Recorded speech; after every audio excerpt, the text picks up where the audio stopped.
Hey there, I am Shomita. And I am Koena. Welcome to Tau Mobius Nights. So this video is the second part of our planned triad. Yeah, triad, or rather, math trilogy. Yeah, well, with the third video of the series ending on Gabriel Lamy's theorem. In this video, we are basically gonna look at some mathematical concepts revolving around the Fibonacci and Lucas numbers and take a step further towards decrypting nature's encoded mystery. In which case, I would suggest you to go through the first video if you haven't already, which serves as an introduction and attempts at unveiling the immanent and divine beauty of mathematics. You'll find it on Koena's channel. Head up here and click on the link. You'll also find the link in the description. Okay, to recap shortly, we realized that the Fibonacci sequence is defined in a recursive manner. That is, every term of the sequence is the sum of its previous two terms. The sequence proceeds as follows. On an interesting note, we can extend this sequence backwards to take into account negative integer indices. Like, we can use the definition of Fibonacci numbers to show that f of -1 equals 1. In fact, you can easily prove that for all n belongs to natural numbers, the Fibonacci numbers with even negative indices equal the negative value of their positive counterparts, while those with odd negative indices are the same as their positive counterparts. All this requires is simple mathematical induction. Pause the video if you like and see it for yourself. Another result which can be easily verified using induction is the formula for the sum of the first n terms of the Fibonacci sequence. Sn is equal to summation of fi from I is equal to 1 to n, which is equal to f of n plus 2 minus 1. I think it would be best to visualize this using geometry, so let's try it out, folks. We begin by constructing a unit square followed by another unit square beside it. This gives us a 1 by 2 rectangle.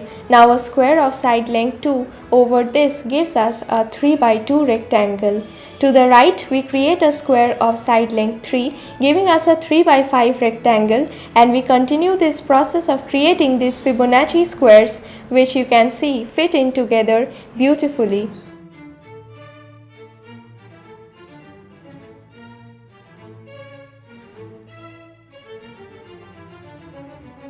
For some nth term, we have this kind of a figure.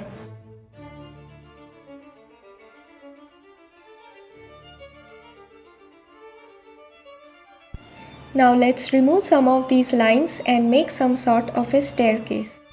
Seems like you'd reach heaven climbing these stairs, huh? Or hell, for that matter, depending on which direction you've chosen. Anyways, jokes aside, if you notice carefully, the vertical steps colored red represent the odd terms of the Fibonacci sequence, while the horizontal steps colored in blue represent the even terms. Well, don't worry much about the first step. It's the one where you are presently, on the earth. Okay, let's see what happens when we move the vertical steps to the right and make them fall in a line. Bingo! Remember, we had the square up here. So we can see that f1 plus f3 plus f5 equals f6. And we can generalize this as the sum of the first n odd terms of the Fibonacci number sequence, which equals the 2nth number in the sequence. Now, let's revisit our supernatural staircase and try moving the horizontal steps up until, like just before, they fall in a line in place of a side of the square we had up there. Adding up the red and green line segments and equating them to the other side of the square, we get the following. In fact, let's go up by another term.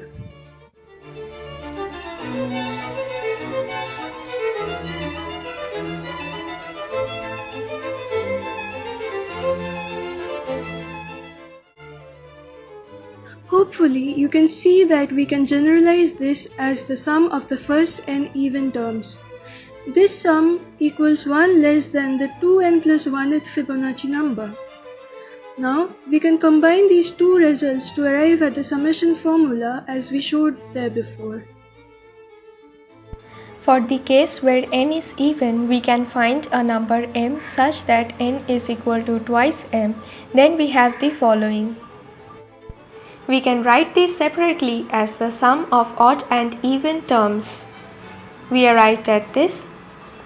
Take the terms f twice m and f twice m plus 1 together, giving us f of twice m plus 2 by the definition of the Fibonacci numbers, and since we have taken n as twice m, we get nothing other than, voila, the same formula Sn is equal to f of n plus 2 minus 1. You can extend the result for the case when n is odd. Don't refrain yourself from trying it out, amigo. Yes, go and try it out yourself. All this is really crazy, right? Weird, but fun too. Hope you'll agree. Yeah, well, let's move the fun and craziness further. We go back to the original diagram, the packing of the squares. This next bit is quite easy. Notice that each of the squares have their side lengths equal to a particular Fibonacci number. After constructing the square with side fn, we get a rectangle with dimension fn by fn plus 1. Hence, summing the areas of all the squares and equating it with the area of the rectangle, we get the following result. Thundering typhoons! Mind blown, huh? If not, don't get upset. We've got more stacked up for you. Consider another example. Construct a square of side f of n minus 2. Extend each side of the square by f of n minus 1 in a circular manner. Finally, we end up with a square by completing the four rectangles. The square has a side length of f of n minus 2 plus 2 times f of n minus 1, which turns out to be f of n plus 1. From this whole of rectangles, we see that f of n plus 1 squared is equal to f of n minus 2 squared plus 4 times f of n times f of n minus 1, which we get by equating the area of the bigger square to the sum of the areas of the smaller square and the four rectangles. The geometric approach is especially useful for deriving formulae containing squares or other second-degree terms. Now we shift our attention to matrices. Yep, you heard that right. Matrices. But how to relate Fibonacci numbers with matrices, huh? Well, observe this matrix. It can be established quite easily using mathematical induction that the Q matrix raised to its nth power is as the follows. The matrix representation is used for computing Fibonacci numbers using minimum time complexity. Moreover, it is beneficial in deriving many basic results involving Fibonacci numbers. Wait, it ain't time to get serious yet. Let's discuss another sequence which makes the Fibonacci sequence even more exciting. Guess what? Yes, the Lucas sequence. It is named after the French mathematician Edouard Lucas, who dedicatedly studied the works of Fibonacci and contributed much on the same. We touched upon this sequence in the first video. So once again, if you haven't seen it, it would be a great idea to check it out now or after you have done watching this video. To recap, the Lucas sequence is defined in a similar manner as the Fibonacci sequence, but with different base cases of L0 is equal to 2 and L1 is equal to 1. Here you can see the sequence 2, 1, 3, 4, 7, 11, 18 and so on.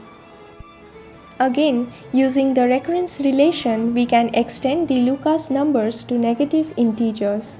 It can be shown that for all n belongs to natural numbers, L of minus n is equal to minus 1 to the power n times L of n. Now let's list the two sequences together. Notice that when we add F0 and F2, we get L1. Then on adding F1 and F3, we get L2, and so on. This is thus how we can relate the two series together. Ln equals Fn minus 1 plus Fn plus 1. Suppose you want to find the sum of the squares of the first 10 Lucas numbers. So we shall start with the square of side 1, which is L1. But how do you place the squares after that? Confused? You can pause the video for a while and try it out if you like. Okay, so here comes the catch.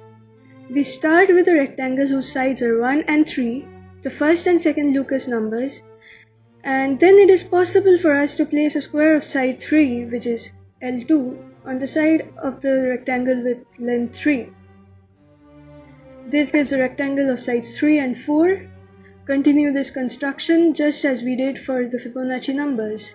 And thus from the figure we can easily figure out that sum of the areas of the squares and the rectangle equals the area of the bigger rectangle thus formed. Manipulating the equation and moving L1, L2 to the right hand side of the equation, we have the following. Now we know that L1, L2 equals 1 into 3, which is 3, and L1 squared equals 1, and hence we end up with this result. Nice. Now let's look at a very cool. Yes, cool with a K. Haha, okay. A very cool property of Lucas numbers. Don't believe us? Determine yourself whether it's cool or not. Consider a prime number p greater than 3 and p to the power k a positive integral power of p. The theorem states that the 2p to the power kth Lucas number always ends in a 3. Awestruck, aren't you? Feel free to pause the video here and try out the proof if you wish. And now let's dive into the proof. We can classify all the natural numbers to be of the form 6m or 6m plus 1 or 6m plus 2 or 6m plus 3 or 6m plus 4 or 6m plus 5, where m is greater than or equal to 0. Among these, the forms 6m, 6m plus 2, 6m plus 3 and 6m plus 4 are always composite.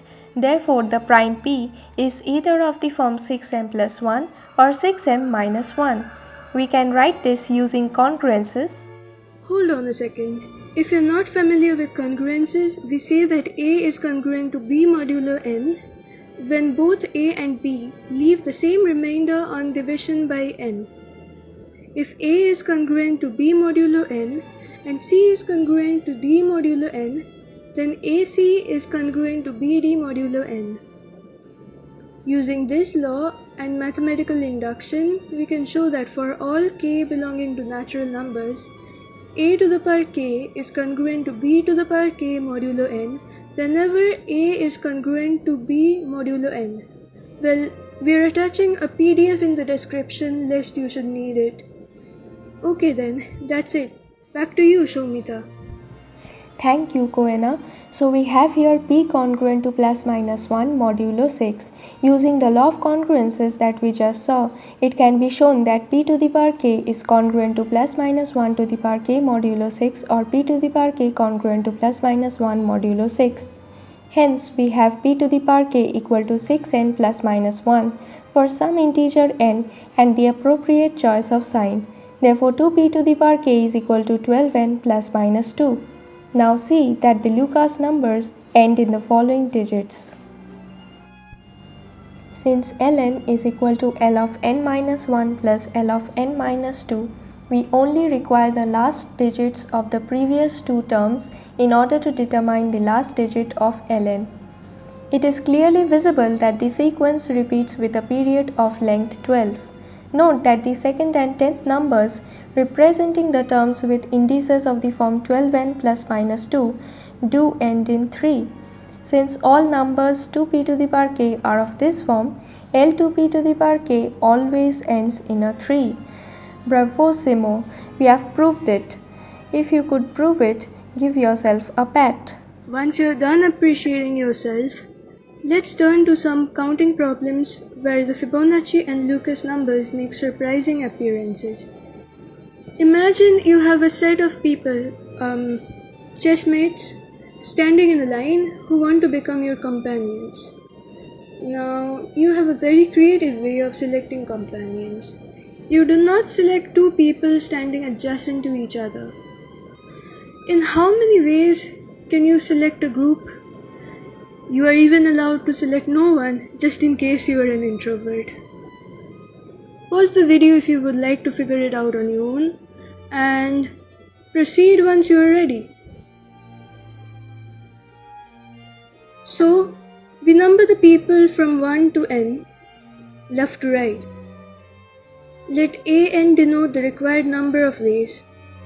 Now consider the case when n equals 1. You have only two ways, either select that person or do not select him or her. When n equals 2, you have three ways to select. Select anyone or none of them. When n equals 3, things get a bit more complicated, but you can verify that the number comes out to be 5. 2, 3, 5. Does that ring a bell? Did you get that? Yes, the Fibonacci numbers are appearing. But how? Let us find out. For any n, we have two options. Choose the nth person or don't choose him. If we consider the scenario where we do not select the nth person, we are left with the remaining n-1 people. And the number of ways of choosing from these n-1 people is an-1. If we do select the nth person, we cannot take the n-1th person, but we are allowed to select from the remaining n-2 people. The number of ways of doing this is denoted by an-2. Note that the nth guy constitutes a selection by himself, which is accounted for by selecting none from the n-2 people. Hence, we get the famous recurrence relation, an equals an-1 plus an-2. And thus you can see the sequence proceeds as the follows, with the general term an equals fn plus 2, the n plus 2th Fibonacci number. Incredible, right? Now, if the problem is modified a bit and the people are arranged around a circle, how to deal with this? The complication arises because here 1 and n are also adjacent to each other. Again, in a similar manner, leaving out n, we can select from the remaining n-1 people as if they were arranged in a straight line. So we'll end up with a of n-1. Now, if we select n, we are unable to select both 1 and n-1.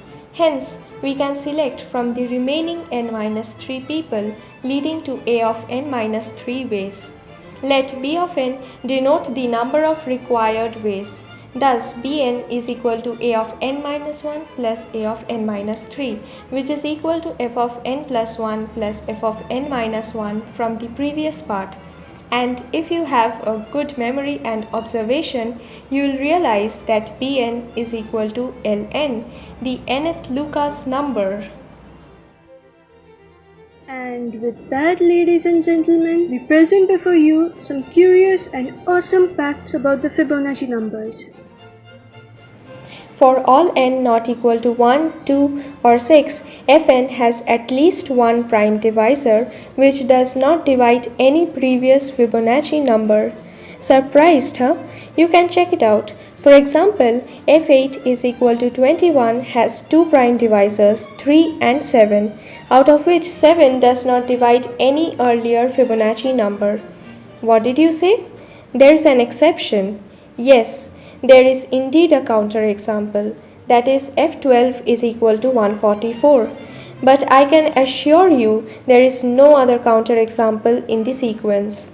The same argument is valid for the Lucas numbers too, although you won't find any exception there. The statement is a special case of the Carmichael's theorem.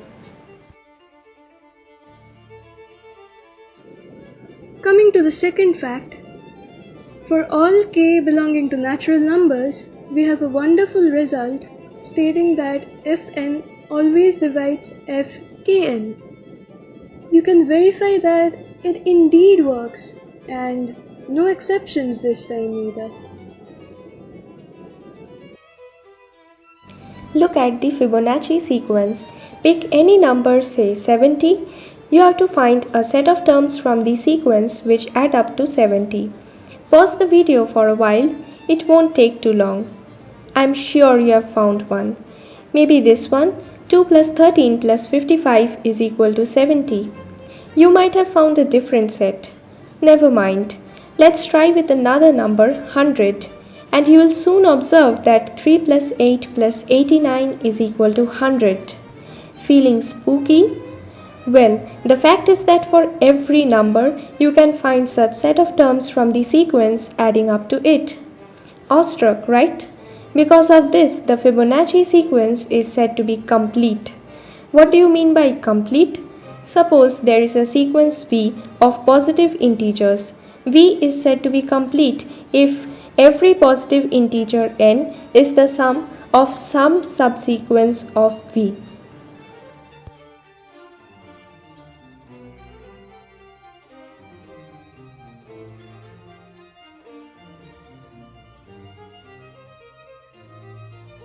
And with that, we come to the end of part 2 of our awesome trilogy.